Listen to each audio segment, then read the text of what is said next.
Well, thank you, Andrea, and thank you, Mark, and thank you to everybody who's made the effort to come here from around our country or even across the pond to join us today in this hopeful, optimistic, promising conversation about what the American Dream Accounts Act might do and what is being done in places around the country, from San Francisco to states to cities to communities.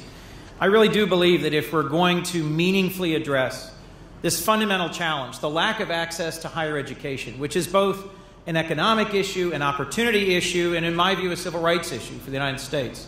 If we're really going to address this in a meaningful way, we need the private sector, we need the public sector, we need the nonprofit sector, we need to all pull together to find reasonable, sustainable interventions that will make a lasting difference. And so, as Andrea said in introduction, as someone who was both the son and grandson of classroom teachers and a parent myself, you had me at hello in believing that education is one of the most important things we can be engaged in.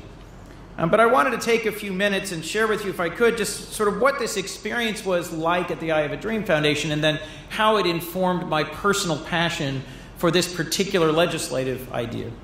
And I want to, if I might, just at the outset, thank everybody who's been a part of bringing today together and who has labored so long in your own individual ways to continue to make opportunity and education better and stronger for our country.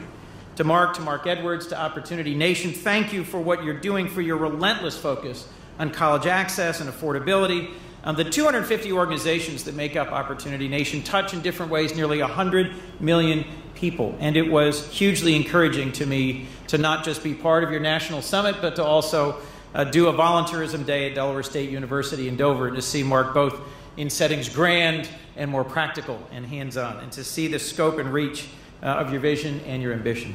And to Andrea, and to everybody at the Corporation for Enterprise Development, which sounds really quite corporate, doesn't it? Thank you for what you do by bringing a data-driven analytical focus to the questions of how do we make smart investments that open better, broader doors for Americans and for hopefully folks around the world, because it is really my hope that by coming up with smart models and more inventive solutions that we might once again be a country to which other countries look for ideas about how to solve education and opportunity challenges, rather than simply enduring a steady diminution of our global ranking as what we long enjoyed, being a global leader in opportunity, and today a place that is diminished, and where, as Mark said in his opening comments, there's countries all around us where the doors of opportunity are open and where folks are more likely to experience the American dream than here, the place that was in many ways the original author of it.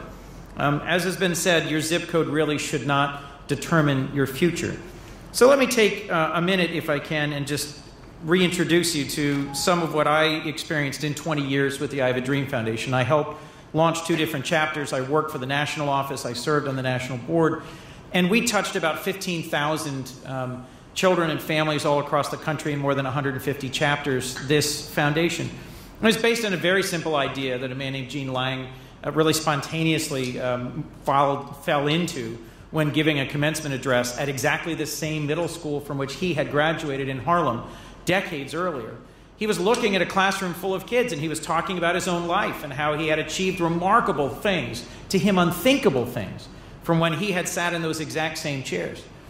And it was really only because of a chance encounter when he was waiting tables that led to a college scholarship that made it possible for him to go to Swarthmore and then go on to be a very successful businessman and later philanthropist. And as he was talking to this group of young people and seeing sort of a lack of recognition of what he was even talking about, he realized that in those seats in his own life, he never would have believed college to be possible. And so he made an individual promise to them that if Pell Grants or whatever other grants might be available from the state of New York or from the federal government aren't there for you, I will pay for your college education. Come meet me in my office. You'll get a letter from me. I'll get to know you and your families.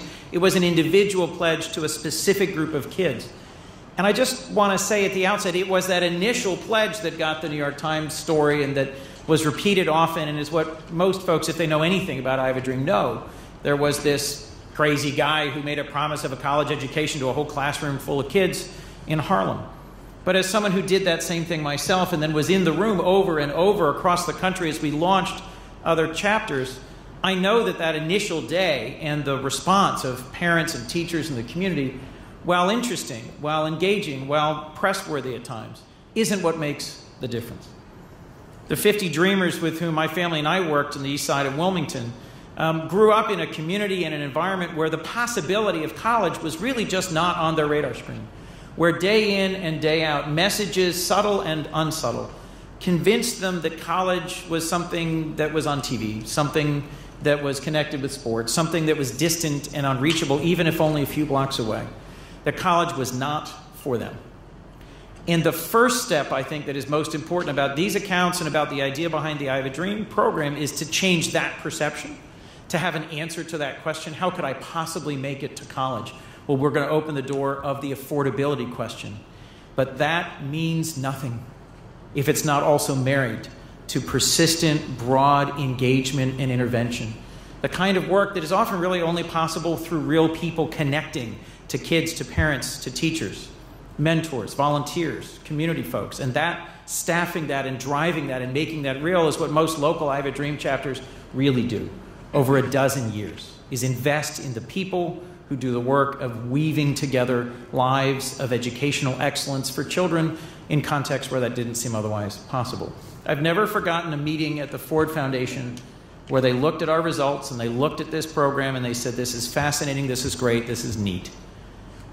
But all you're doing is helping a few thousand kids. How could this possibly scale to solve the problems of our nation? How could you address a whole school, a whole community, a whole city, a whole country? And if you can't do that, why, this is just some novelty that'll have a few dozen instances. Deeply frustrated by that conversation, haunted by it. I worked for another year and a half for the national office, traveling around the country and going to announcements, and struck over and over by what happens when you ask, and you all know this, when you ask a room full of elementary school kids, what do you want to be when you grow up? What do you dream of? No one says, I want to die young.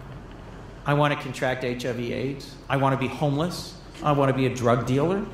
I want to be shot in gang violence. No one ever says that. It doesn't matter what community you're in. You hear the same answers in this country. I dream of success. I dream of being a doctor. I want to be an astronaut. I want to be an NBA star. I want to be a race car driver. I want to invent something big. I want to be Bill Gates. Every school I've ever been in, I get the same answers. As you said, the critical difference is the answers that our society and our country makes possible or impossible. And so if I might then, in a few more minutes, what I think is most exciting about the American Dream Accounts idea is that it deploys modern technology. It deploys essentially a Facebook account on steroids to make possible the scaling that was impossible 20 years ago. And in a day partisanship so often narrows and divides here in Washington, I am deeply grateful that Senator Marco Rubio of Florida, someone who came to this Senate at the same time I did, who is from a different political background, a different regional background, but who shares my passion for opening the doors of educational opportunity in this country, has joined me, not just as the co-sponsor last year, but as a co-sponsor this year as we reintroduce the American Dream Accounts Act today. This bill encourages sustained long-term partnerships between schools, colleges, nonprofits, businesses. It would allow them to create individualized student accounts that are secure, web-based, personal, and portable, and that contain information about each student's academic progress, performance, and preparedness, their financial literacy, their college awareness, and their future career path. And it would connect them to high-impact mentoring and to an individual college savings account.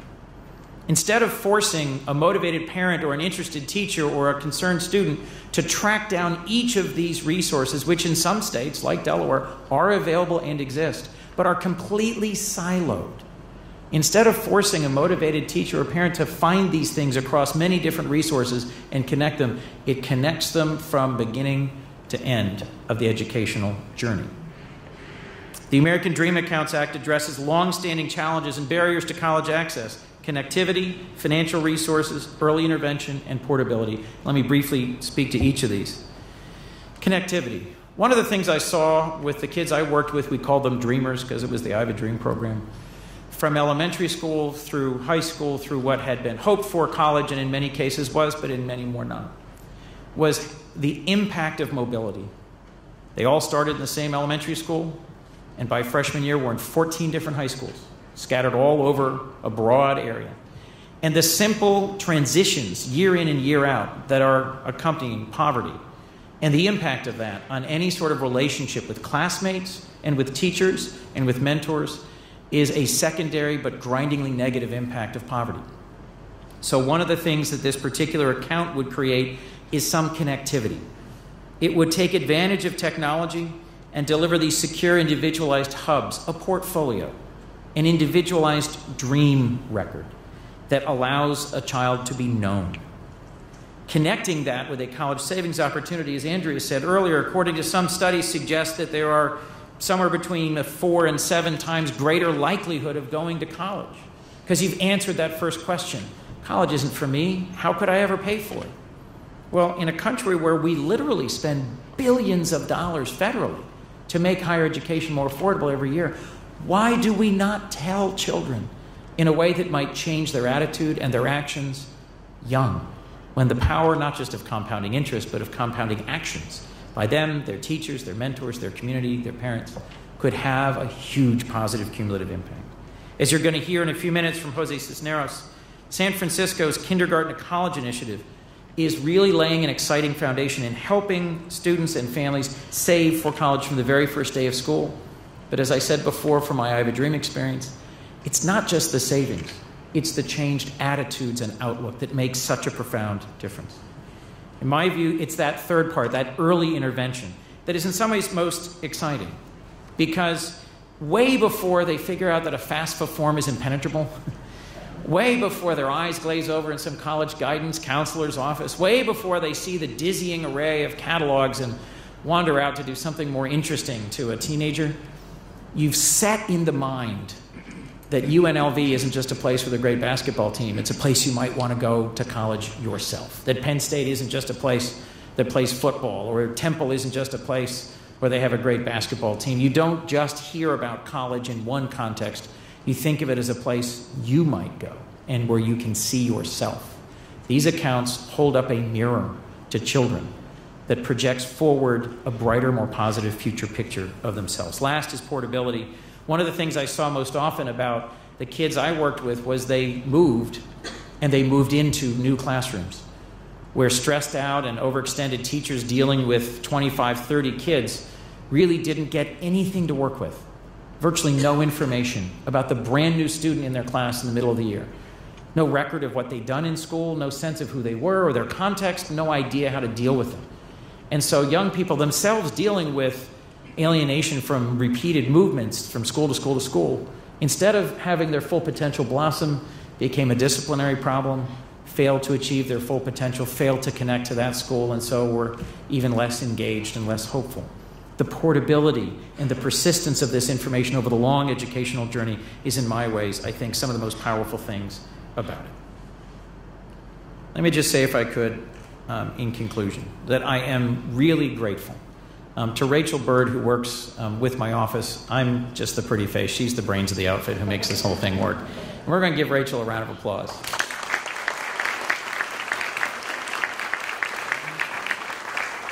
You know, it has been her persistent hopefulness about this that has sustained my engagement and hard work on it, and I am so grateful for everything you've made possible here. I am also really grateful to some good friends from Delaware who are in the room, to Jocelyn Stewart, who has truly believed in this, to Clint Walker, and to everybody with Barclays, to Andrew, and everybody who has invested time and effort and hope and energy in this. It is really only through a complete partnership, schools, businesses, the federal government, the local government, families, and communities, that solving this most nagging and fundamental problem of opportunity in our country is going to be possible. And so I cannot tell you what a gift this is. To me personally, as someone who needs some encouragement every now and then, slogging through what is a 12-hour markup upstairs on the immigration bill. To all of us who serve in the Senate and need to see progress, and more than